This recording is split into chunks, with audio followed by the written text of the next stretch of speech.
Samsung was a prime culprit in the growth of smartphone screen sizes, but back in 2014 it tried something different with the Galaxy Alpha. It offered a high-end phone in a small-scale body. We feel that the Galaxy A3 is the Alpha's spiritual successor, and we're here to look at the third iteration.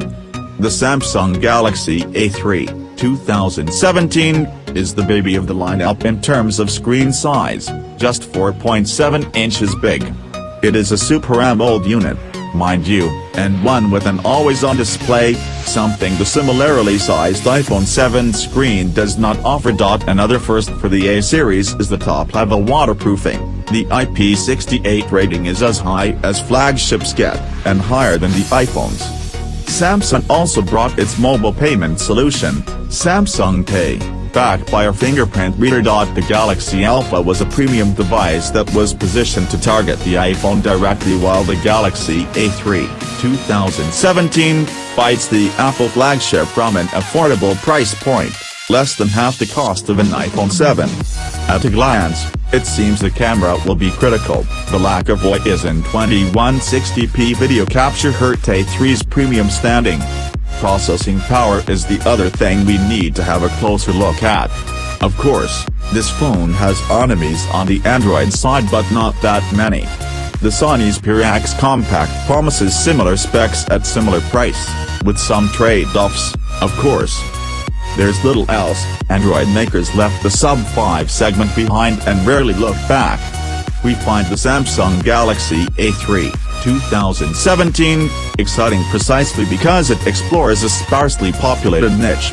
And if there's one marketing department, other than Apple's, that can convince people that compact phones are hot, it's Samsung's. So, future hit or the runt of the A series litter? Hardware. Samsung never gave us a Galaxy S7 Mini, or S6 Mini for that matter, and we think it's because the A3 took on that role. The Samsung Galaxy A3, 2017, makes it quite obvious.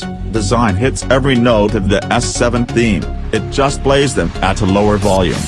The metal frame lays the foundation of the rounded design, which is enhanced by the 2.5D beveled glass on the front and the curved glass on the back, both Gorilla Glass. The design of the back evokes the Galaxy S7 and Note 7, not a bad company to be in. And it's waterproof like them too. The IP68 rating means the phone can go underwater in up to 1.5 meters of depth and stay there for half an hour. While you may never dunk your phone in the pool, you'd really appreciate the waterproofing the next time you pull out your phone while it's raining. With normal phones, we rush the phone back into our pocket to protect it. IP-rated phones we use at a leisurely pace. It's only water, after all. Coming back from a 5.5 inches, or even bigger phone, holding the Galaxy A3, 2017, is an experience. It's comfortable to use and we whirled it in our hands with confidence. It is small and light, we never worried that we can drop it, even though the metal and glass body is fairly slippery. Display. The Samsung Galaxy A3, 2017, is loaded with a 4.7 inches Super AMOLED screen with 720p resolution. That works out to 312p pixel density, which is close enough to that of the Xperia X Compact and iPhone 7. The screen isn't as sharp, though. The Super AMOLED matrix makes a crosshatch pattern visible, not an issue with the other two phones, which use LCD. That aside, the Super AMOLED screen is still a champ when it comes to sunlight legibility and color accuracy, and the A3 screen is no exception. When setting the brightness manually, the Galaxy A3, 2017, tops out at 408 nits, slightly above what the Galaxy S7 managed. With automatic brightness, the maximum goes up to 518 nits, which is comparable with the Xperia X Compact. Overall, the screen is quite bright for an OLED, especially if you use it with auto brightness, and can rub shoulders with premium phones. Software. Samsung is launching the Galaxy A3, 2017, with Android 6.0.1 Marshmallow, but is working on the 7.0 Nougat update, which should arrive soon. The current software already uses GraySox, the successor to TouchWiz. This generation of A series is the first to feature always-on display. 3 main views are available: clock, calendar and image, with some customization available.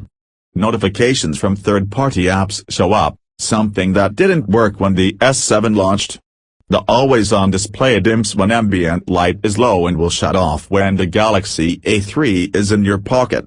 This saves energy, but you can be more explicit about it and put that on the schedule, or it may just be that you don't like the extra light while you sleep. The lock screen can be secured with the fingerprint reader. It's not the fastest we've seen, but it's no slower than the readers that flagship Samsungs use. The fingerprint reader can do more than that. Web sign-in remembers the passwords you use for sites and can automatically fill them in when you touch the fingerprint reader. You can also secure your Samsung account, more on that in a bit. Secure Folder creates a separate zone so sensitive files, photos, documents, etc., and apps can be locked away from prying eyes.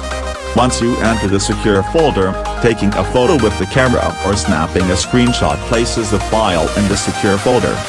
To access those from the regular gallery, you'll first have to move them. Camera. The Samsung Galaxy A3, 2017, upgrades the selfie camera of its predecessor while the main camera sounds suspiciously similar. It's a 13MP sensor behind an f/1.9 lens that can record 1080p at 30 fps video. The selfie camera went up from 5MP to 8MP resolution and kept the f/1.9 lens. There's no OIS, some A2016 models had it, and no dual-pixel app, while the Galaxy A3, 2017, has many S7 features. It doesn't have those. It even misses out on some features available on the larger entries in the 2017 lineup. They have 16MP cameras on the front and back and a hyperlapse mode. Anyway, the A3 does offer several shooting modes and color effects. The Pro mode is more a name than a feature, as you can only control ISO and exposure compensation, and not important things like shutter speed, ISO and focus. We felt the lack of advanced autofocus features as the camera missed the focus on several shots. Even when the photos were in focus, they weren't perfectly sharp. That's not for the lack of sharpening, which the camera does do. Strong noise reduction seems to be at fault here. The panorama resolution is limited, 1,200px in height, but the image quality is comparable to still photos. The only visible stitching issues are caused by fast-moving objects. Final words. The Samsung Galaxy A3, 2017, has to fight on 2 fronts. On one side, it takes on the iPhone and its, often unaffordably, high price. On the other side, it tries to shore up Android's weak position in the premium mini market. We think it does the latter beautifully, filling in Xperia's X Compact-sized hole. We would have loved the chipset that has a beefier GPU and that can capture 2160p video, but those are rare in this price range, especially if you don't say the magic words, import from China. As for the iPhone, the A3, 2017, doesn't beat it hands down, but at less than half the price it doesn't have to either. Apple's darling is quite expensive basically anywhere outside the US, and Samsung began the Galaxy A3, 2017, launch in the East, where Apple's pricing can't hide behind carrier subsidies. We think that Samsung elevated the status of the A series quite noticeably this year. Waterproofing and an always-on display are the kind of things you buy a flagship for, now that metal bodies are on €100 phones. Coupled with the amazing battery life, the Samsung Galaxy A3, 2017, may be perfect for people who want a premium phone without the bulk or price of a typical flagship.